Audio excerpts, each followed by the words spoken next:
Welcome to Cousin Sal's winning weekend. That's right, no dry January for us, at least when it comes to picking winners. We are cashing bets at an almost 60% rate in the playoffs. Don't laugh. That's miraculous for me, and we're going to keep that going. Coming up, we've got a fellow who won 3 Super Bowls, including one with Washington about a half dozen team names ago. Our good pal, Mark Schlereth, joins us. He's going to have some insight as to how the Commanders can keep this magical season alive and what it will take for the Bills to slay the Chiefs once and for all. It's like Doctor Strange in Endgame telling Iron Man there's one possible way to beat Thanos or something like that. I don't know. And then it's our version of 3 men and a wager. The D3 joined us to give their picks and props for the 2 conference championships. We have already limited Harry to his Chiefs get all the calls talk to only 15 seconds. You're welcome. But before any of that, it's time for a segment that is always chasing paper. It involves our producer, babyface Joel Solomon, throwing a crumpled up piece of paper with a thought written on it.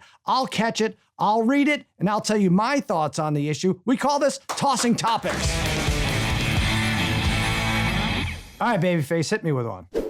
Raring back. We have Cowboys coaching. All right, I went 1 week without talking about the Cowboys. You're all welcome, but I need help understanding what's going on with Big D's big coaching search. At the time of this recording, Brian Schottenheimer is the odds-on favorite to be America's team tactician. Somehow, Bill Belichick, Ben Johnson, Mike Vrabel weren't even worthy of an interview. It's bonkers. The Chicago Bears interviewed 57 people. They even met with Dave Chappelle at SNL in between commercials. Babyface, did you get an interview? Yeah, it was over email. Over email. See, I'm not even sure if he's joking, but one thing's for sure, my Cowboys have a much different approach to this. Somehow, they're going after Coach Prime with an 11-13 college record over the last 2 years, or Marty Schottenheimer's kid, Brian. Brian Schottenheimer, who no one else is interviewing, somehow emerged to the top of the list. And I have my theory. Either it's that Jerry thinks he's got the ability to tap into greatness when no one else can, or that Sonny Schottenheimer has pictures of Jerry and Chaps picking onions at a Whole Foods in Highland Park. Honestly, there's a strong chance Jerry just heard Schottenheimer and actually thinks it's Marty. And if we're going to go back to the future,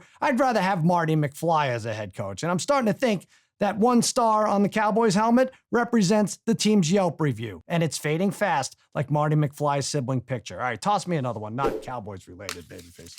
This is, LeBron and the Ohio State University. Oh boy, the cutaways of LeBron at the national championship were excessive. You know, if you complain about the shots of Taylor Swift, then this probably forced you to report an FCC violation. King James had so much airtime. At one point, I thought I was watching a separate LeBron simulcast of the game. LeBron is like if a fan entered the transfer portal. Lakers, Yankees, Cowboys. I would have assumed he was a Notre Dame fan. I mean, look at him back in high school. What a fraud. He should embrace his Irish roots. But I get it, I guess. He's supporting the school from his home state. It's actually amazing after the loss against Michigan, Ryan Day was the first coach LeBron wasn't able to get fired. And before you call me a hater, LeBron didn't attend Ohio State. He could have. He didn't send either of his sons to play hoops at Ohio State. He could have. He sent them to USC and Arizona, arguably not even better basketball schools.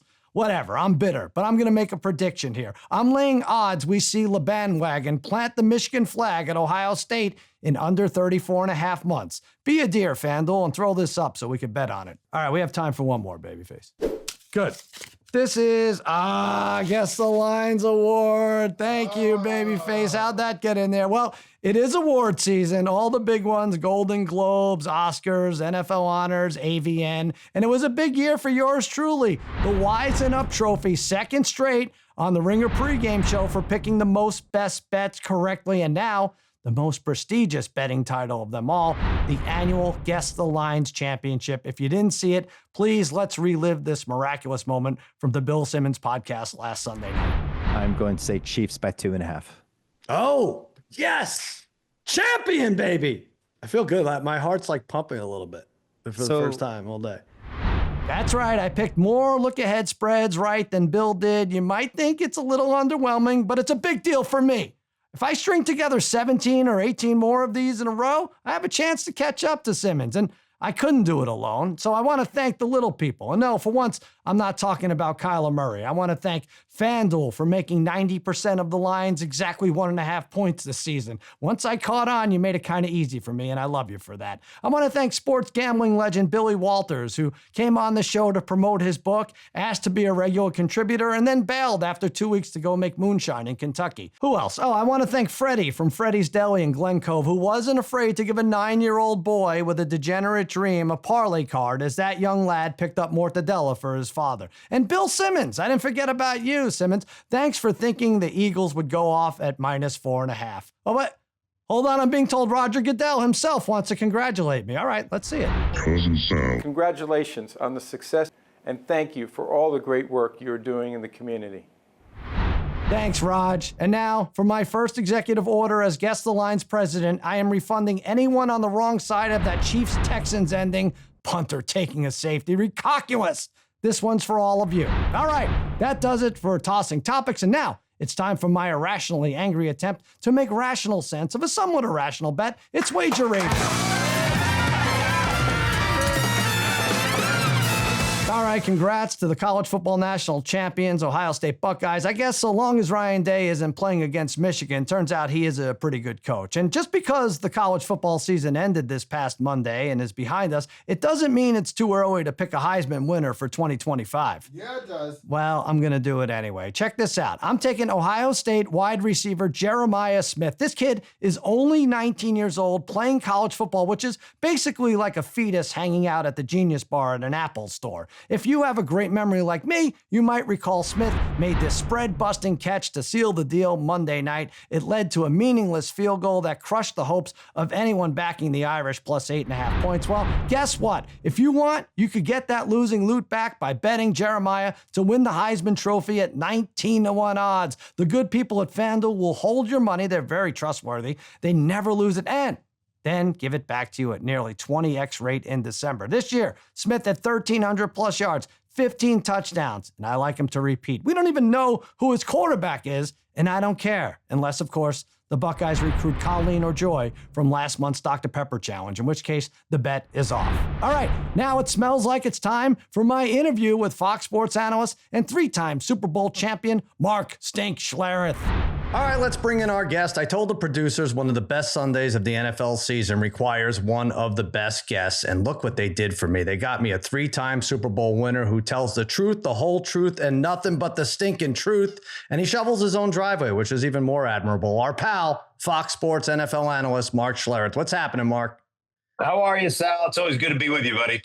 Thanks, pal. You know, there's so much to get to. First of all, congrats on another successful season in the booth. You and Chris Myers always do a bang-up job. Are you happy, though, when the playoffs get here and you're not assigned the game and there's a little less pressure, you know, to be in tune with every facet? You could just sit back at home and scream at your TV?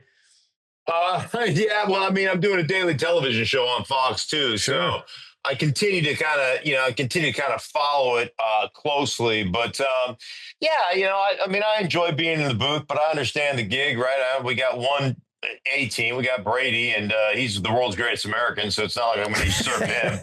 So, I mean, I get it. I get what they're doing.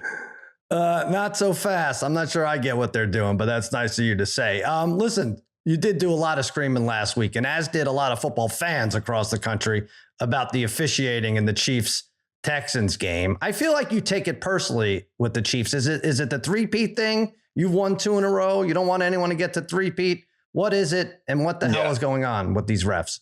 Yeah. So one, it's the Chiefs, so I hate them with the white-hot intensity of 1,000 suns. Mm-hmm. 2, I get it. Like, they're really, really good. They're excellent. I understand that. And I have found it really hard to hate the Chiefs. Every call seems to go, critical moment calls go their way. I mean, first off, Patrick Mahomes, when he crosses the line of scrimmage, I don't know, running with the football, you know what he is? He's a freaking runner, right? And then all of a sudden you get a late slide and 2 guys go over the top of you and don't even hit you. And we get a 15-yard unsportsmanlike conduct penalty.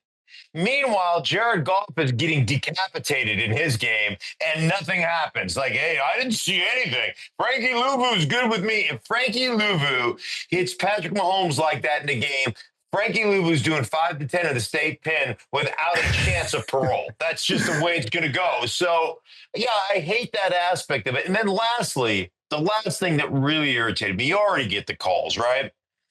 And you get toward the line, and you get toward the 10-yard line, you're going out of bounds. You slow down, they barely tap you, and you throw your arms up in the air like you made soccer players look tough on that particular hit.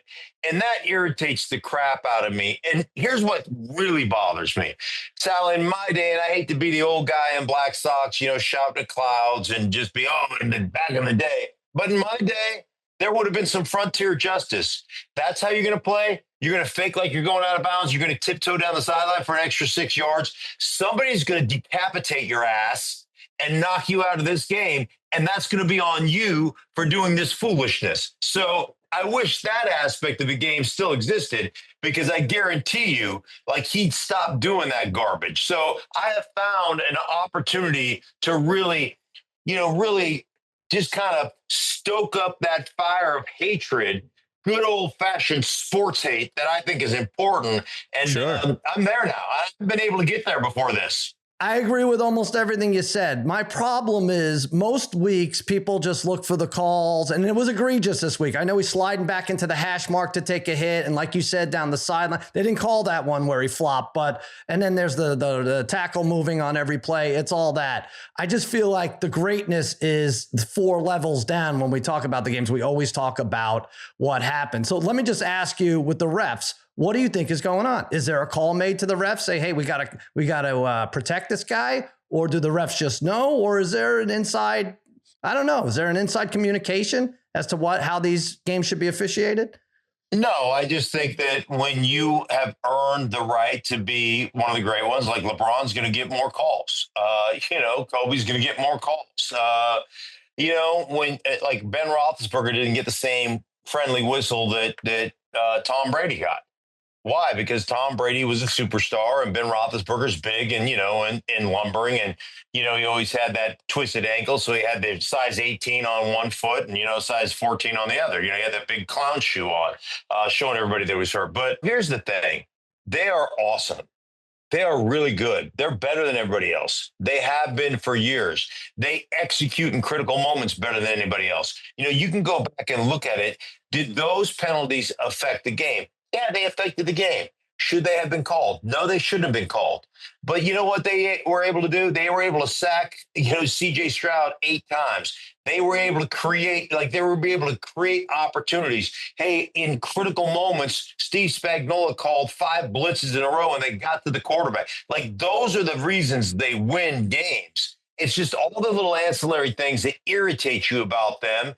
And, and it's the same stuff we talked about Brady forever, right? It's the same. Oh, he gets every whistle as if I remember him getting hit, as a Tampa Bay Buccaneer and throwing his hands up like what? And it was nothing. And here come the flag, here come the flag. So I get you take advantage of it, but that's what makes me hate you. All right. So now that I have your blood boiling, let's settle it down with the talk of Washington Commanders, one of your old teams. By the way, they changed their name. I had no idea. Were you familiar with this? Wow. They did not consult me. That's strange. Jaden Daniels, remarkable. More than anything, what stands out to me is how calm he is getting the job done. How lucky is Washington to have him right now? What he's done has been incredible. I mean, I would argue, and of course, my knowledge goes back, I've been covering the game for 25 years. I played it for 12. So, 37 years of NFL football. I can't remember a rookie quarterback ever having this level of performance. And the thing that's crazy is, one, Dan Quinn's a defensive coach. And normally defensive coaches are always going to err on the side of protecting their defense. Right? Their decision-making process will be, it's 4th down and 3, kick a field goal, protect our defense, right? Don't give them. And for Dan Quinn, he's been like, screw our defense. This kid is the reason we're here. This kid is incredible, and everything goes on his shoulders. And you look at their record in general, like on fourth down. Fourth down is Jaden Daniels' time. And so you're putting him in the most pressure-packed of situations, to your point, unbelievably calm, and say, hey, fourth down, dude, go make a play. Third down, go make a play. It's on you. Number 5, you're the answer to every question we had. And he's gone out there and performed. I saw a stat the other day that on third down, they were like 26 of 32 on conversions or something. I mean, something, and I could be wrong, but it's somewhere in that range. It's just like incredible. And then I saw something else about every rookie quarterback that's ever gotten to this point over the course of time in the NFL. Every one of the guys, whether it was Ben Roethlisberger, Sanchez, or Sean King or whatever, had like a top 3 defense. You look at the Commanders, they're like at 20, that like it. So normally it was like, hey, here's the formula for having a rookie quarterback have success. Run the crap out of the ball, right? Have field reads. Make sure that we have a great stellar defense so that we can punt and protect him. And Washington's like, we got a bad defense. Just give it to number 5. Yeah, you know what? We don't run the ball really well. Just make number 5 scramble around and make a play. Like everything is on his shoulders at all times. Go win us a football game. And every time he's asked to do it, he just goes out and does it. It's incredible. Help me understand what's going on in Dallas. It seems like Deion Sanders, and now we're hearing Brian Schottenheimer is the favorite. Am I missing something? I thought this would be a top job. Does Jerry just not like interviewing people? Does he hate his fans? What's going on? Well, I mean, I say this all the time. As long as Jerry's operating the organization, they're just not ever going to win anything. And so they're a talented team. And I would say of the teams that are left in the pool, right, that don't have a coach right now, they're the team to me that probably has the best chance to win because they've got an established quarterback. They've got a big time wide receiver. They ran the ball and their offensive line developed over the course of the season last year. And they'll get some defensive players back, and they still have Micah Parsons and all that stuff. But from an ownership standpoint, I always say this, it's one thing to appoint a guy head coach, another thing to empower him. And it doesn't matter who you sign as your head coach, you're not going to give up that power. And players know that. So there's got to be 2 types of fear, the biblical type of fear, which is awesome reverence and respect. And then there's got to be fear like this guy's going to cut my ass if I don't do what I'm told. And there's not that fear in Dallas because Jerry ultimately makes that decision. Like, here's all you need to know about the Dallas Cowboys. They traded for Trey Lance a year ago, not last season, but the season before last. They traded for Trey Lance. When Mike McCarthy and Dak Prescott showed up to the locker room, Trey Lance was in it, and neither of them knew that Jerry Jones was going after Trey. So he didn't consult with his head coach. By the way, wow. I'm bringing another body into your locker room and into your quarterback room. Like, there was no consultation. It just happened. It just was done. And you can't operate a football team like that. Oh, it's insanity. I don't know what's going on there. How about this though, Stink? Why don't you throw your hat in the ring, right? But we've seen these one and dones, in the NFL coaching. Wouldn't you be like, hey, I'll take that check? Be like, I know the players like me. I'll surround myself with capable assistants. Throw your name out there. Rex Ryan almost did it. Lobbied himself into a job. Yeah, he almost lobbied himself into a job. Like, could I throw my name in there? Absolutely. If the opportunity was right to be like an offensive line coach, I would think about going and doing that because the nuance of the game, the understanding of that aspect of the game, I think my knowledge is fairly high, and understanding the difference between what works on a grease board and what actually works in a game. I think I give players a lot of insight that way. But as far as being a head coach, I think that I think I'll pass on that right now. I feel, with just looking at the whatever I could make out of the 2 plays behind you on the whiteboard there, that you already have enough knowledge and whatever you need to coach the Cowboys. I think you're right in there. All right, listen. We've got more with Mark Schlereth. We're going to get his thoughts on the conference championship games, plus Cousins Conundrum next on Cousin Sal's Winning Weekend.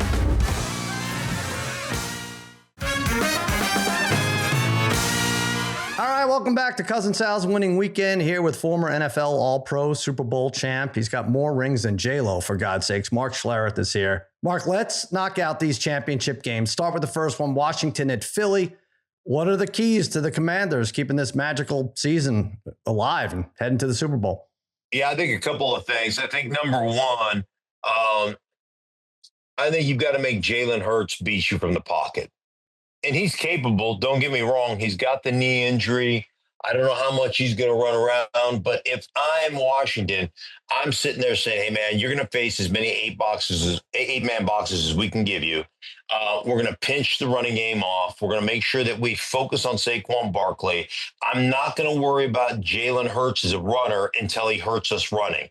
So everything is going to be, you're going to zone read stuff. You're going to RPO stuff. We're not going to respect your running game at all from the quarterback standpoint.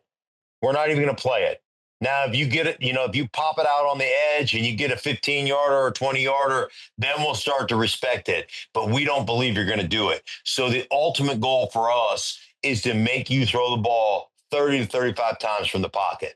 Because when you start looking at Jalen Hurts and his ability, like in the pocket, man, he holds it. He's I think he's first or second as far as how long he holds the ball for between, snap to pass.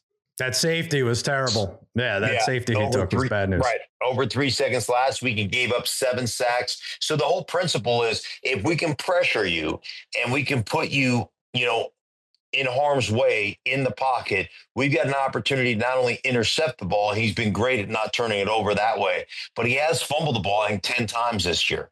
So if we can get a strip sack, fumble, return it for a touchdown, or get a couple of short fields, I think that's the game plan. So you shut down Saquon Barkley, 8-man fronts, make Jalen Hurts throw it 30, 35 times, I think you've got a chance. I think that's the way you go about this game. And then it really comes down to splash plays by number 5, Jaden Daniels. How many times on third down does he convert? How many fourth downs does he convert? It's on his shoulders, and you've got to put him in those positions.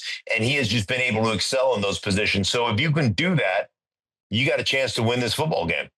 I definitely agree with you, especially with the making Jalen Hurts throw thing. I mean, he has 4 playoff wins where he averages 134 yards. He's playing 1973 playoff football in 2025. It's strange.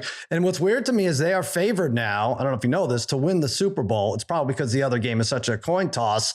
And I think you'd agree they have the most inferior of the 4 quarterbacks, probably a lot of it due to the injury. But right now, the other 3 are better than Hurts, right?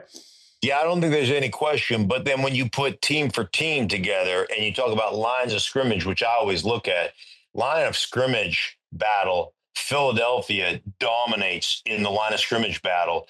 Their run game, their offensive line. Now, the Bills are second in that because the Bills are pretty damn good up front. They've got 2 tackles in Deion Dawkins and Spencer Brown that are outstanding. So I'll put the Bills at second in that battle. And then defensive line-wise, Jalen Carter's been unblockable for the Philadelphia Eagles, and Zach Bond has just had an unbelievable season. So they're really good on both lines of scrimmage. So I would argue, yes, the quarterback, if you're putting a confidence scale, you'd probably go Allen Mahomes, right? Or Mahomes, Allen, you'd go Jaden Daniels, then you go Hurts. But everywhere else, you go on Philly number 1, and then everybody else underneath them as far as just pure talent on their roster is concerned. I guess you're right. They're crushing in the trenches, which allows them to throw for 134 yards and win. All right, so over to the other game, AFC. We got Bills and we have the Chiefs. What do the Bills need to do to finally get over the hump and beat this team in the playoffs? Not let Patrick Mahomes have the ball last. That, really it comes down to, I think the Bills are a better team. Overall, I think they're a better team. I think they run the ball better. Like I said, they've got a unique running game because they run a lot of tackle trap stuff. They run zone, they run gap. They get into the red zone. All of a sudden, Josh Allen becomes one of their featured runners in the quarterback counter game, the quarterback power game. So they're very unique down there, and they do a really good job of not turning the ball over, using those runs to establish themselves as a big-time red zone team. But ultimately, the Kansas City Chiefs just find a way to execute. Last week, Worthy was the only receiver to catch a football, only wide receiver to catch a football. DeAndre Hopkins had one target. Everybody else had nothing. Of course, Travis Kelce ate him alive, right? So they just have this knack and this ability. And we learned this a couple of years ago in the divisional round. If you give the Chiefs 13 seconds on the clock, they'll still beat you, right? They'll still find a way to get it done. So, it's not only possessing the ball, time possession, eliminating Patrick Mahomes' opportunities with the football, but ultimately it's having a lead at the end of a game and not letting them have the last possession. It's either having a 2 or 3 score lead or just having the lead and eating up 4-minute offense the last 3 minutes on the clock and never giving the ball back to Kansas City. Because if you give the ball back to them with a 1-score game and time on the clock, you will lose. All right. That's fair enough. Now, listen, you've done an outstanding job picking games yourself. I think you were 38, 18-1 or something prior to the weekend. Yes. Forget about head coach. You should just go into this full time. This is it. It's a prognostic. I have no idea what I'm doing. If I had any money at all on it, I would. I mean, the pucker factor would be so high. I'd probably be 18, 38-1 if I had money on it. All right. Well, now you are going to have money on it because I'm giving you a free bet here. Birthday bet. You have a birthday coming up this weekend, yes. right? Yeah. I looked into this. You turned 76. I would have thought younger, but anyway, Well, you give me your birthday bet. Who survives and who goes on to win the Super Bowl? You could keep it or give it to Carton, whatever you want. Who wins the Super Bowl? I'm putting it in for you. I'm going Bills and I'm going Philadelphia, and I'm giving the Bills the world championship because they, damn it, deserve one. Okay, so I could put in the bet, the exact result, Bills to beat the Eagles is plus 420, or I could just bet the Bills. I could just put in Bills to win the Super Bowl plus 250. See what I'm saying? Yeah, let's go Bills to win the Super Bowl plus 250. You're in. See how easy that was? That's good. Oh, man. Nice. That's fun. I love it. All right, Mark, one more question. You've had some tough blocking assignments in your career. This one you cannot block. We call this Cousins Conundrum. Cousins Conundrum. All right, now you're obviously upset with how the refs favor the Chiefs, but you can turn it all around. I am giving you the ability to change any call on the field by pressing a button from your living room. All right? Pretty good power. Here's the catch. You also, as head zebra, you would have to take on a zebra as a pet for the rest of your life. It has to live in the house somewhere with you. Do you do it?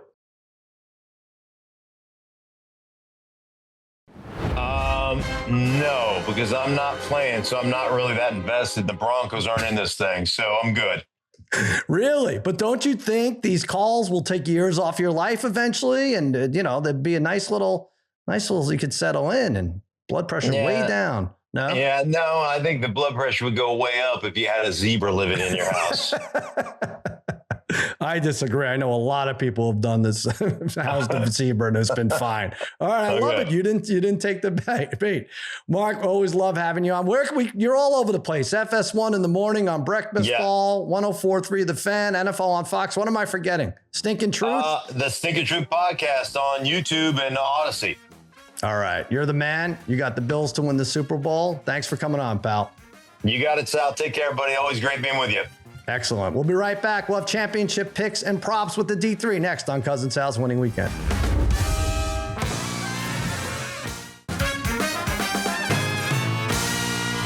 All right, welcome back to Cousin Sal's Winning Weekend. Don't ask me how, but I got them here to present their picks for each of the big games. My wizards of wagering, my gurus of gambling, my barons of betting, my overlords of the odds. From the Against All Odds podcast, the D3, Harry, Brother Brian, Darren, the Parlay Kid. What is happening, fellas? What's going on, Sal? What's up, Sal? What's going on, buddy? So much to get to. Well, just 2 games to get to, but I can't wait any longer. So let's start it up. Begin with the NFC. Commanders at Eagles. 6.5 point favorite. The Eagles are, and 47.5 is the over under. The 2 teams split the regular season, each winning at home. Jaden Daniels and the Commanders haven't lost since November. Won 7 straight. The Eagles 10-1 at home this season. Won 14 of their last 15. That one lost, of course, to the Commanders. Listen, I love what Jaden Daniels has done. I'll start us off as a Cowboys fan. I am terrified the prospect of having him in the division anywhere from 1 more game to 12 years, somewhere in there. But this is a much tougher spot for Washington than it was last week when they met a defense with just zombie backups in Detroit on defense. Not taking anything away from Jaden Daniels. Now they go to Philly against a defense that's just flying all around the ball. Jalen Carter and the rest of that front seven dumped Stafford 7 times and had him in trouble much more than that. I am taking the Eagles -6.5. I hate this team. I know Daniels is different in terms of mobility than Stafford, but this is a beast of a task from Ben Folks, our friend. Rookie quarterbacks 1-4 against the spread in these championship games, 0-5 straight up. Going to be another boring win for the Eagles. They do the job on the ground. Hurts has pedestrian numbers through the air, and Dan Quinn, like I said, has a tough time stopping this run game. Eagles going to cover the margin 26-17. Harry, give us your pick. I'm going to take Washington with a point here, Sal. I'm concerned about the health of Jalen Hurts. He took some huge hits last week against the Rams, and that's coming off being in concussion protocol. This Washington team is healthy and dangerous, especially on the offensive side of the ball. They split, like you mentioned, with Philly this season and are 4-2 in their last 6 visits to Philly, with either winning the game straight up or covering 6.5 points. 8 times Washington scored 30 or more. And it's not like they just sneaked in the playoffs with 8 or 9 wins. Right. In Daniels' rookie season, they currently have 14 wins, and everybody is doing their part. De'Ami Brown had 6 grabs versus Detroit, 5 versus Tampa. He didn't have 5 or more versus anybody all season. McLaurin has been clutch, as has 34-year-old Zach Ertz. Philly steals this game late, but Washington gets the cover. Eagles, 30-26. I know Harry means business because he pronounced McLaurin correctly, Bri. Wow. I did some research. You did? You studied it? I still can't get Flacco right. Flacco or Flacco? All right, baby steps. Go ahead, Bri. Give us your pick. Yeah, Sal, I'm going to go with the Eagles -1.5 for the first quarter at +108. If you recall, the Eagles in their Super Bowl run were a dominant first quarter team, and at times this season they've gotten back to that way, like big starts to start these games, and that's been the case so far in the playoffs, right? They outscored Green Bay 10-0 in the first quarter, outscored the Rams 13-7 in the first quarter. So give me the Eagles -1.5 first quarter at +108. All right, Parlay Kid, I know you're going against me and Bri. This is a fascinating stat. Eagles 4-0 in the playoffs when Hurts throws for less than 155 yards. 0-3 when he's 155 plus. Incredible. That is incredible, Sal. And what's even more incredible is Harry and I agree on this pick, taking Washington plus a 6.5 here, Sal. Look, you could throw those Ben Folks stats out.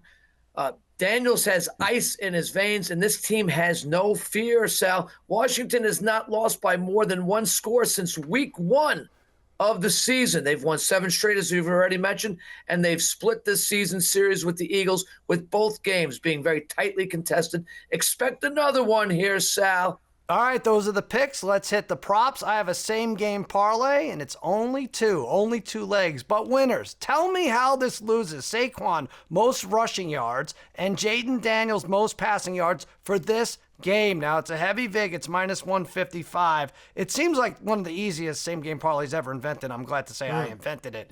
155. I apologize for the big vig, but I'll make up for it in a couple picks from now. I'll come over the top big time. Barkley, guy put up 2K plus on the ground this year. Had another 324 in 2 playoff games. Who's going to top him? Brian Robinson averages 46 a game. Austin Eckler averages 37 a game. No, I don't think so. And then Daniels, more than Hurts. I mean, Eagles pride themselves in keeping their quarterback under 150 yards passing. I just mentioned that stat to the Parlay Kid. Number 5 averages 285 yards passing in the air in the playoffs. He throws an average of 10 more times per game. I love this. Barring an injury, this is a lock same-game parlay. Saquon, most rushing yards in the game. Jaden, most passing yards. Let's do it. Parlay Kid, what you got? So I'll be taking Hurts over 31.5 yards rushing. He has gone over this total in 10 out of his last 11 games, with his low total being 29. So even on that attempt, he almost hit this total. He averaged 42 yards rushing per game during the regular season. So far in the postseason, 53 yards per game. With all the focus on Saquon, Hurts will get his. Take him over 31.5 yards rushing. All right, Bri. Harry mentioned De'Ami Brown, and now you like him, but under, going against the grain here. Yeah, I'm going to go against the grain. I'm going to take De'Ami Brown under 44.5 receiving yards at -114. You know, he's been fantastic, right, to start the playoffs for the Commanders. You know, he went for 89 yards and 98 yards in his first 2 playoff games. But, you know, how long can he keep this up for, right, compared to what else he did the rest of the season? Like Harry was saying, you know, the Eagles were the second best team in the NFL against the pass. And the Eagles defense right now, you know, after putting up those games, now there's a little bit more attention on Brown in this game. The way the Eagles play defense, I like this to go under the 44.5. But Sal, I'll also say, I love your bet. I'm depositing money right now, more money into my FanDuel account. Love it. It really is. I know we say this a lot, but barring injury, I don't see any other way unless there's an injury here. And so expect a big-time injury. All right, Harry, bring it home here with yours. I'm going to do Austin Eckler style over 5.5 rushing attempts at -118. Now, Eckler, veteran running back that now is 100% healthy and really plays an integral part in the Commanders' offense. He's had over 5.5 carries, both playoff wins. He's averaged 7 in those games, and Washington's third best in the league in rushing. Eckler plays a big role for the Commanders on Sunday, Sal, over 5.5 rushing attempts. All right, from producer Jack Wilson, who never lies about this, FanDuel reporting that number of 125.5 for Barkley is the highest in 4 years. Derrick Henry did it January 21st, 2021, 133.5. This is the highest since then. All right, sit tight, fellas. Coming up, the AFC Championship, Bills and Chiefs, lousy matchup. Yuck, but we're going to pick a winner. Very difficult. And Harry's going to decide between wings and barbecue. All next on Cousin Sal's Winning Week.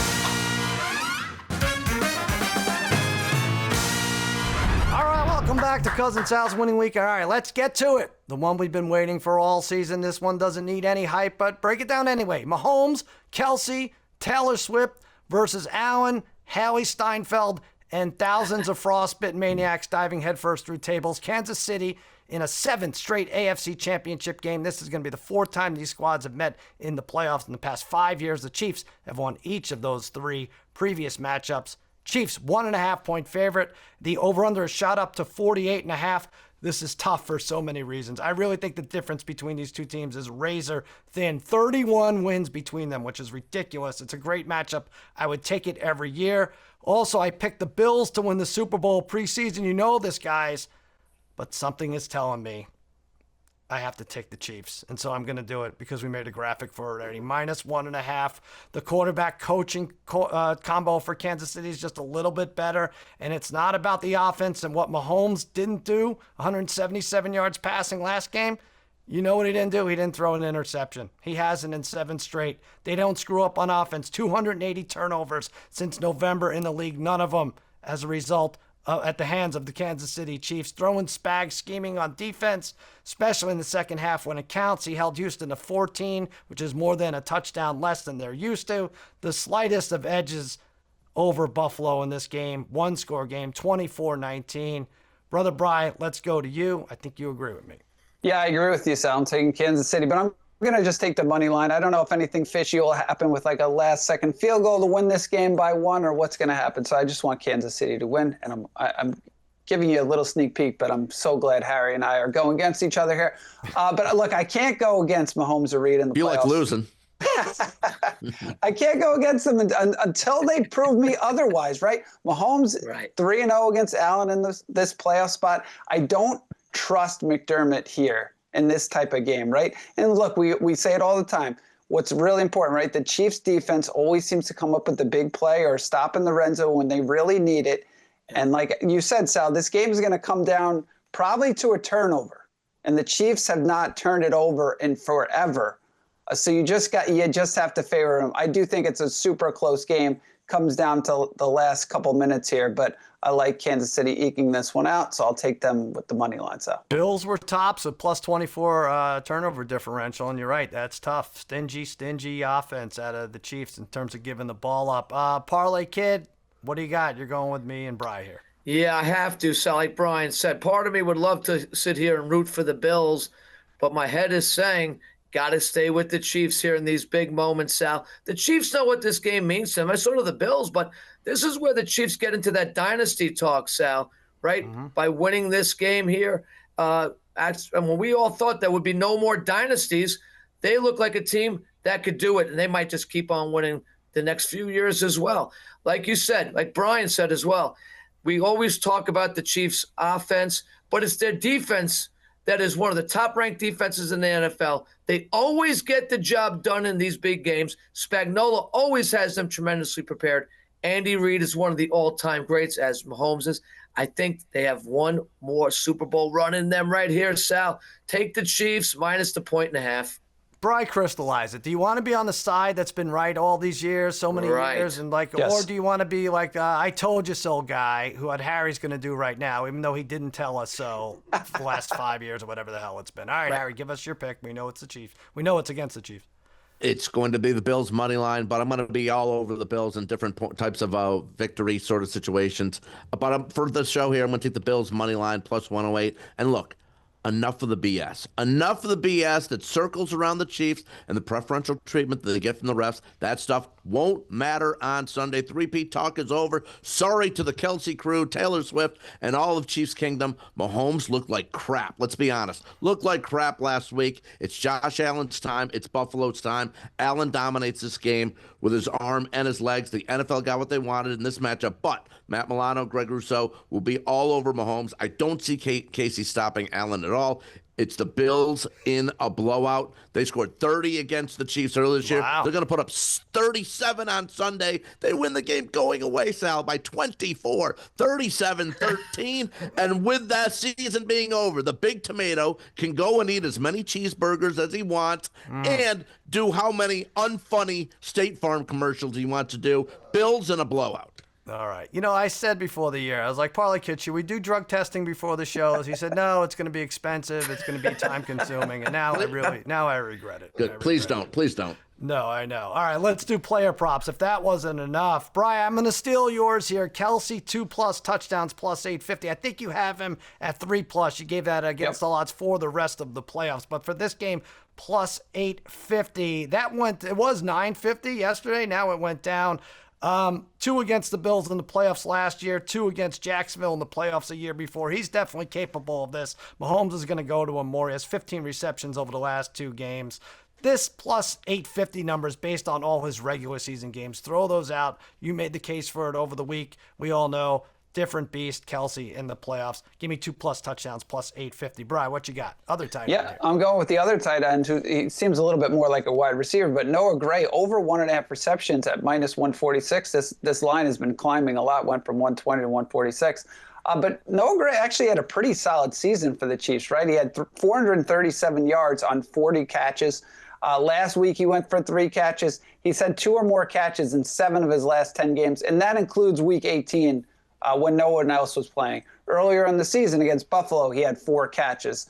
So all he needs is 2. I feel like Noah Gray's the type of guy makes 2 or 3 big plays kind of a game here. So I'm going to take him over 1.5 receptions at minus 128 or minus 146, I should say. Sorry. Yes. Parlay Kid, Josh Allen, anytime touchdown. This number's moved a lot. They moved the numbers a lot on these rushing categories for the quarterbacks. Yeah, and why shouldn't this number move? I was actually surprised where it was, and it's gone to where I thought it might be. But I'm still going to stick with it here, Josh Allen. Anytime touchdown, minus 115. Sal, Allen has scored 14 touchdowns this year.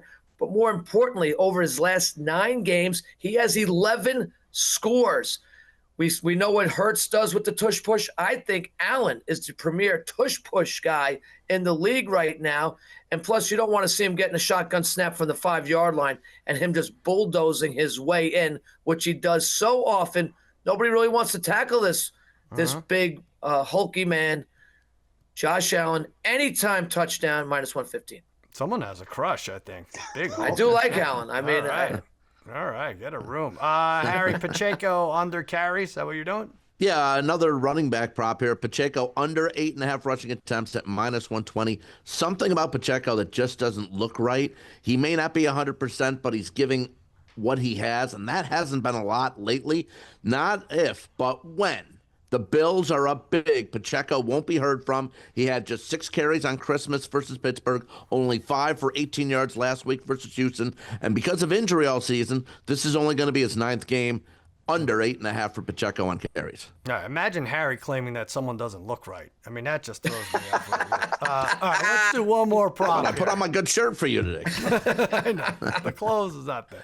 Parlay Builder on FanDuel. Listen to this. All 4 starting tight ends, Zach Ertz, Dallas Goedert, Travis Kelce, Dalton Kincaid, to each have a reception of 10 yards or more. Kelce went for a 49 last week. Ertz had a 10. Goddard had a 31. Kincaid had an 11. And Kincaid, you might think he's the wild card here. 13 of the last 15, he's had a catch of 10 or more. So all accomplished, all decent possession receivers. Going to be cold both games. Get the big guys the ball. That is minus 131 for those 4 tight ends to have a reception of 10 yards or more. Parlay Kid, what you got here? I'm taking Worthy to have the most receiving yards in this championship round here, Sal, plus 700. Worthy's been very active as of late. He's developed a good rapport with Mahomes. He's averaging 6 catches a game over his last 6 games, as well as 9 targets a game. But what's been missing is the big strike ball to Worthy where he can really accumulate yards. I think in this game, he's going to get one of them. And he has the most yards this weekend at plus 700. I'm not really sure if there's another guy that really stands out to me that could take him down as well. Maybe his own teammate Kelce, but aside from that, Worthy's a really good choice here, Sal. Yeah, all the Lions are gone. Why not? All right, Brother Bry, Parlay Builder, you have one too. Yeah, doing another parlay builder here, and I'm going to go with a parlay of anytime touchdowns with Jalen Hurts, Josh Allen, Travis Kelce, all 3 of those to score at plus 610. Like Darren was saying earlier, right? Allen, 14 rushing touchdowns on the season. Hurts, 15 rushing touchdowns on the season. I parlayed both of these 2 guys last week. That hit. That's been a good play for the last couple months here. And even with the Hurts injury, right, that tush push is still in play. We saw last week, even when he was hurt, they still pushed him. So if you get inside the 1, that's a good possibility there. And Sal, Kelce, though, maybe we have to start talking about potential greatest playoff performers of all time in the NFL. I said looked like his old self last week. He has scored in 14 of his last 18 playoff games, Sal. And that's not even saying some of the games where he's getting 2, like you said, the last 2. So, I mean, 14 of his last 18 playoff games, amazing. So those 3 guys, plus 610, love it. Pretty good, pretty good. Cowboys had some receivers against the Packers last year who played well, but I'm not going to argue with you. All right, Harry, bring it home here. All right, I'm going to do it minus 145. Khalil Shakir or James Cook to score an anytime touchdown. Look, Shakir leads the Bills by 8 targets over the next Buffalo receiver in the playoffs, and he scored versus Kansas City in the playoffs last year. And Cook, he's got 19 total touchdowns on the season. He scored in 8 of his last 10 games and didn't score last week. So I'm expecting him to put one in the end zone this week. And he had 2 rushing touchdowns versus Kansas City earlier this season in their 30-21 victory. All right, there you go, fellas. Great job. You know what? You should all be Pro Bowl alternates, in my opinion. We're going to be right back to wrap things up on Cousin Sal's Winning Weekend. All right, we're all out of time. That does it for Cousin Sal's Winning Weekend. My thanks to Mark Schlereth. I guess I need to figure out the cancellation policy on that pet zebra I ordered for him. Thanks to the D3, also Harry, Brother Bry, Darren, the Parlay Kid. Only 3 games left this NFL season. Let's enjoy them and cash some winners. Thanks to all of you for watching and listening. And please, always remember, you may feel like an underdog, but just know you're all my favorites. Happy handicapping.